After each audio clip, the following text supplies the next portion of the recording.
Hello my dear students. आज के इस वीडियो में मैं आपके लिए आपकी वार्षिक परीक्षा 2024-25 का गृह विज्ञान का पेपर लेकर आई हूँ। यहाँ पर जो पेपर आप मेरी स्क्रीन पर देख रहे हैं, ये जो पेपर है ये कक्षा 8वीं के विद्यार्थियों के लिए बहुत ही ज़्यादा इम्पोर्टेंट है, क्योंकि यहाँ पर हम लोग डिस्कस करेंगे कि 2024-25 के एग्ज़ाम में आपसे किस तरह के क्वेश्चंस पूछे जाएंगे और उन क्वेश्चंस के आंसर्स आपको कैसे करने हैं। सबसे पहली चीज़ बच्चों, यहाँ पे हमें कृषि विज्ञान के अलग से दिए हुए हैं और गृह शिल्प के हमें नेक्स्ट उसमें पार्ट में दे रखे होंगे। सबसे पहले कृषि विज्ञान के प्रश्नों को हल कर लेते हैं। सबसे पहला आपका क्वेश्चन है कि जो आपकी गन्ने की फसल होती है उसके लिए जो उपयुक्त भूमि है, ठीक है। अगर हमें गन्ना उगाना है तो गन्ना उगाने के लिए कौन सी भूमि सबसे ज़्यादा उपयुक्त रहेगी? दोमट, हल्की दोमट, बलुई दोमट या उपयुक्त सभी। यहाँ पर इसका उत्तर आपका आ वाला हो जाएगा, डोमट। फिर आलू की फसल की सिंचाई किस विधि से बच्चों की जाती है, यहाँ पर आप लोगों को बताना है।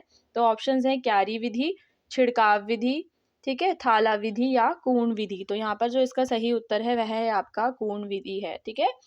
ख वाले का सही उत्तर आपका द है। देन आपका नेक्स्ट क्वेश्चन है फल वृक्ष लगाने का सर्वोत्तम समय। यहाँ पर आपको बताना है कि कौन से महीने में अगर हम फलों के वृक्ष लगाएं तो वो सबसे ज़्यादा बढ़िया होगा, सर्वोत्तम होगा।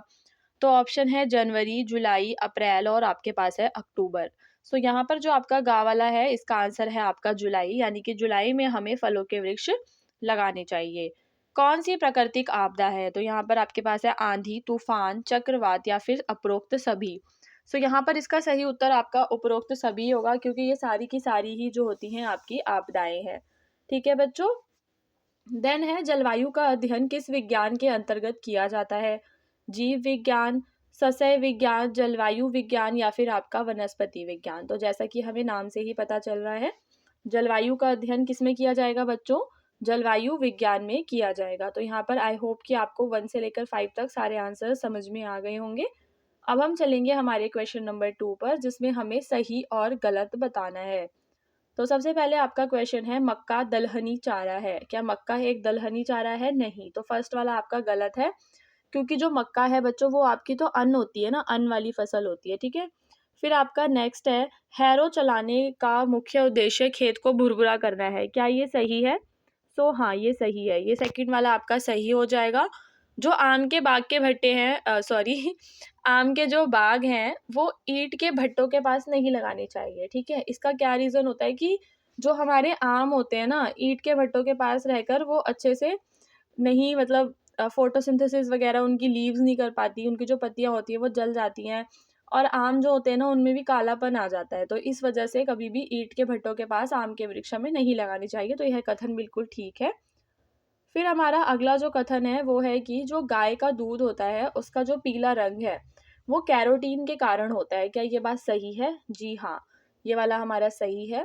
फिर आपका आ जाता है तापमान वायुदाब मापी से मापा जाता है। तो नहीं, ये वाला गलत है, क्योंकि जो हमारा तापमान है वो आपका वायुदाब मापी से नहीं मापा जाता। अब चलेंगे हम अपने अति लघु उत्तरीय प्रश्नों पर, यानी कि जिनके आंसर्स आपको शॉर्ट में देने हैं। सबसे पहले आपका क्वेश्चन है क्षारीय मिट्टी का पीएच मान कितना होता है, ठीक है। जो क्षारीय मिट्टी होती है उसका पीएच मान बच्चों 8.5 से ज़्यादा होता है, ठीक है। फिर जो है आपका क्वेश्चन नंबर 4, उसमें आपको बताना है ज़ैद की जो फसल होती है वो कब बोई जाती है। तो क्वेश्चन नंबर 4 का आंसर है आपका अप्रैल से लेकर जून तक ज़ैद की फसलें बोई जाती हैं, ठीक है। फिर क्वेश्चन नंबर 5 है समुद्र में आने वाले तूफान को क्या कहते हैं? समुद्र में तूफान आता है ना, तो उसे हम लोग क्या कहते हैं बच्चों? तो समुद्र में जो तूफान आता है उसे हम लोग कहते हैं साइक्लोन। ईंट के भट्टों से निकलने वाले धुओं से फलों में कौन सा रोग हो जाता है? तो यहाँ पर जो फल होते हैं उनमें बच्चों काले धब्बे आ जाते हैं, ठीक है, काले धब्बों का रोग उन्हें हो जाता है। ऊंची नीची भूमि की जो सिंचाई है वो हम किस विधि से करते हैं? ऊंची नीची जो भूमि होती है उसके लिए उपयुक्त रहती है हमारी बौछारी विधि, ठीक है, जिसमें हम लोग बौछार कर देते हैं। ओके। फिर आपके आ जाते हैं दूसरे क्वेश्चन, जिसमें आपको बताना है बच्चों की क्लोनिंग किसे कहा जाता है, ठीक है। यहाँ पर मैं आपको बता दूं कि जो क्लोनिंग होती है ना वो एक प्रकार की तकनीक है। अब इसका जो उपयोग है वो वैज्ञानिक इसलिए करते हैं, जो जीवित चीज़ें होती है ना, वैज्ञानिक जो है इसका उपयोग करते हैं जीवित चीजों की सटीक अनुवांशिक प्रतिलिपियां बनाने के लिए, ठीक है। फिर आपका नेक्स्ट है दूध क्यों फट जाता है। तो देखो, जो हमारा ताज़ा दूध होता है वो तो नहीं फटता, लेकिन अगर हम ताज़ा दूध बहुत देर तक बिना गर्म किए उसको रखा रहने देते हैं ना, तो दूध में जो जीवाणु होते हैं, तो दूध में जो शर्करा होती है ना, उसको लैक्टोज जो होता है उसके अंदर, उसको लैक्टिक अम्ल यानी कि लैक्टिक एसिड में कन्वर्ट कर देते हैं, जिसकी वजह से जब हम उसको गर्म करते हैं, ठीक है, तो वहां पर दूध हमें फट जाता है, दूध का अपघटन हो जाता है, जिसे हम दूध का फटना भी कहते हैं। फिर नेक्स्ट था कि जल जमाव से होने वाली आपको 2 हानियाँ बतानी है। कहीं पर भी जल जमाव हो जाएगा तो वो तो बहुत ही बेसिक सा है, आप लोग बता सकते हो कि अगर जल जमाव होगा तो मच्छर हो जाते हैं, गड्ढों में पानी की वजह से मच्छरों की संख्या बढ़ जाती है, और जो मच्छर हैं वो मलेरिया, डायरिया जैसे विभिन्न रोग जो हैं लोगों में फैला देते हैं, ठीक है। अब चलते हैं हम अपने दीर्घ उत्तरीय प्रश्नों पर। यहाँ पर ये जो प्रश्न है इसमें आपको बताना है कि फसल चक्र से होने वाले जो लाभ हैं, ठीक है, फसल चक्र से होने वाले लाभों का आपको वर्णन करना है। शाबाश हल्का स्वच्छ एवं नामांकित आपको चित्र बनाना है। उसके बाद हम लोग बच्चों यहाँ पर गृह शिल्प के प्रश्नों को सॉल्व करेंगे। पहला क्वेश्चन है, ऊनी वस्त्र पहने जाते हैं। ऊनी वस्त्र हम लोग बच्चों कब पहनते हैं? गर्मी में, जाड़े में, बरसात में, या फिर इनमें से कोई नहीं। तो इसका उत्तर हो जाएगा आपका जाड़े में, कि जो ऊनी वस्त्र हैं वो हम सर्दियों में पहनते हैं। पिसी मिर्च में मिलावट होती है, किस चीज़ की? गेरू की मिट्टी की, घास के बीज की, बालू की, या लकड़ी के बुरादे की। तो यहाँ पर इसका सही उत्तर है लकड़ी का बुरादा। पिसी मिर्च में लकड़ी के बुरादे की मिलावट की जाती है। अरहर की दाल में कौन सी दाल मिली होने से बहुधा पक्षाघात रोग हो जाता है? सो यहाँ पर मुझे इस क्वेश्चन में डाउट है, अगर आप लोगों ने अपनी क्लास में पढ़ा होगा तो आपको इसका आंसर पता होगा, ठीक है। सो यहाँ पर मेरे को हमने यहाँ पर मटर की दाल लगा रखा है आंसर, तो आप लोग इस वाले आंसर को एक बार चेक कर लेना। फिर हमारा नेक्स्ट क्वेश्चन है, डेंगू जो बुखार है तो वो एंडीज एंजिटी से होता है, ठीक है। एंडीज नाम का जो मच्छर होता है उसके काटने से डेंगू का बुखार हो जाता है।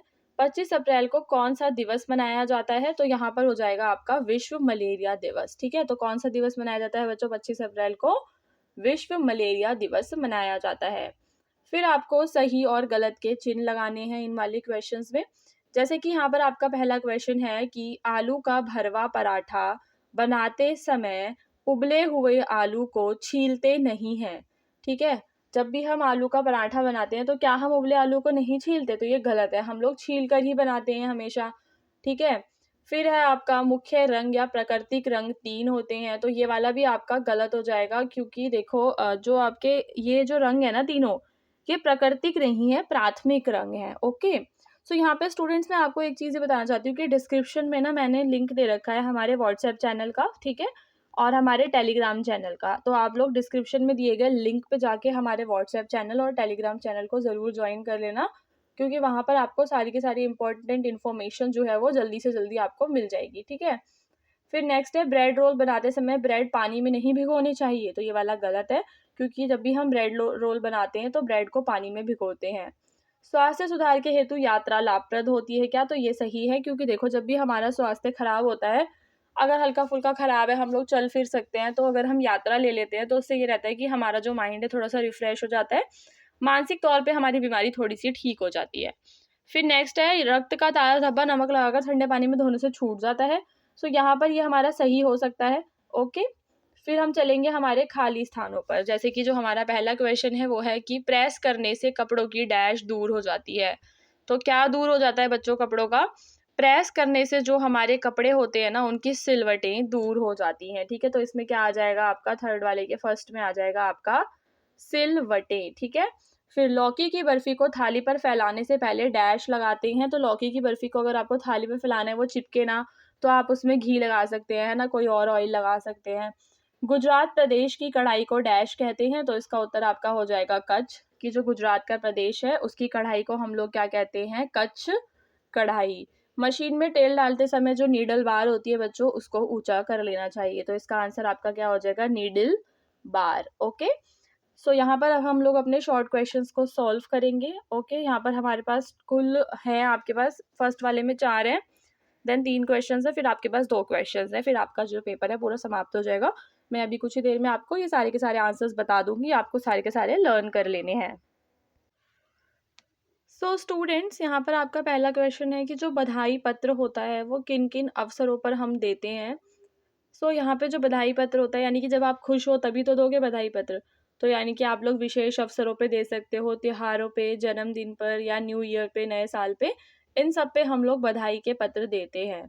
फिर आपका अगला क्वेश्चन है कि जो आपके पान के धब्बे होते हैं वो हम कैसे छुड़ाते हैं। तो पान के धब्बे छुड़ाने की आपको पूरी विधि बतानी है।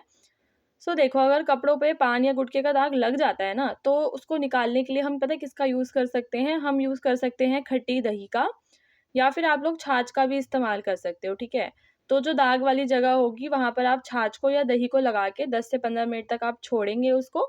देन फिर उसको हल्के हाथों से रगड़ कर साफ कर लेंगे, तो पान के जो धब्बे हैं वो छूट जाएँगे। फिर आपका नेक्स्ट क्वेश्चन है कि चावल की खीर में चावल कब डालते हैं? तो पहले हम दूध को डालते हैं, फिर जब दूध थोड़ा-सा हमारा उबल जाता है, फिर उसके बाद चावल डाल देते हैं, ठीक है? अब खीर बनाने का मेथड तो हर किसी का डिफरेंट हो सकता है, तो आप लोग अपने अकॉर्डिंग इसका आंसर कर लेना। फिर आपका नेक्स्ट क्वेश्चन है कि जो बुनाई होती है, ठीक है? जब भी हम बुनाई करते हैं, तो उसमें हमारे लिए जो सबसे आवश्यक वस्तु होती है, वो क्या होती है बुनाई के लिए, ठीक है? सो देखो, जो बुनाई होती है ना, उसमें कई सारी चीज़ें होती हैं। बेसिकली या तो आपके पास ना करघा होना चाहिए, या या फिर ताना और बाना नाम के 2 धागे होते हैं, है ना? और होती हैं सुइयाँ, सुइयाँ सबसे इम्पोर्टेंट है।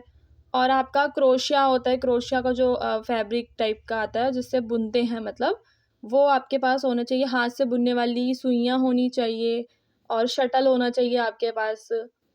और भी जैसे कि और भी चीज़ें होती हैं। भारत के अंदर हमें पता है, देखो अलग-अलग तरह की बुनाइयाँ भी होती हैं, जैसे कि कोरी, बलाई, मोमिन, है ना? ये बुनकर जातियाँ हैं, आई मीन भारत की। सो यहाँ पर बस आपको आवश्यक वस्तुएँ बतानी थी, क्योंकि शॉर्ट क्वेश्चन है, 4 क्वेश्चन है पर 10 मार्क्स का है। फिर अगला क्वेश्चन है कि वस्त्रों को अपने सुंदर बनाने के लिए हम लोग क्या कर सकते हैं? ठीक है? तो यहाँ पे बच्चों देखो, सबसे बड़ी चीज़ है कि अगर हमें अपने वस्त्रों को सुंदर बनाना है, तो आप लोग उसपे किसी प्रकार की कढ़ाई कर सकते हो, और आप लोग अच्छे कपड़े पहन सकते हो जिनमें अच्छी फिटिंग दिखे। तो वहाँ से हमारे वस्त्रों की सुंदरता बढ़ती है। बाकी कलर कॉम्बिनेशंस हम लोग देख सकते हैं। तो इस तरीके से क्या होता है कि हमारे जो वस्त्र हैं उनकी सुंदरता बढ़ जाती है। अब हमारा जो नेक्स्ट क्वेश्चन है वो है कि जब हमें ऊन का चुनाव करना है, यानी कि आपको स्वेटर बनाना है, तो उसके लिए जब आप ऊन का चुनाव करेंगे तो आपको कैसी ऊन, मतलब किन-किन बातों का आप लोग ध्यान रखेंगे? तो अगर हमें अच्छी बनावट और मज़बूती का स्वेटर चाहिए, तो उसके लिए हमारे पास अच्छी किस्म की ऊन होनी चाहिए, ठीक है? तो सबसे पहली चीज़ हम ये देखेंगे कि जिस व्यक्ति के लिए हम ऊन ले रहे हैं, उसकी आयु क्या है? उस व्यक्ति के अनुसार, उस व्यक्ति के रंग के अनुसार उस पे कौन-सा रंग अच्छा लगेगा?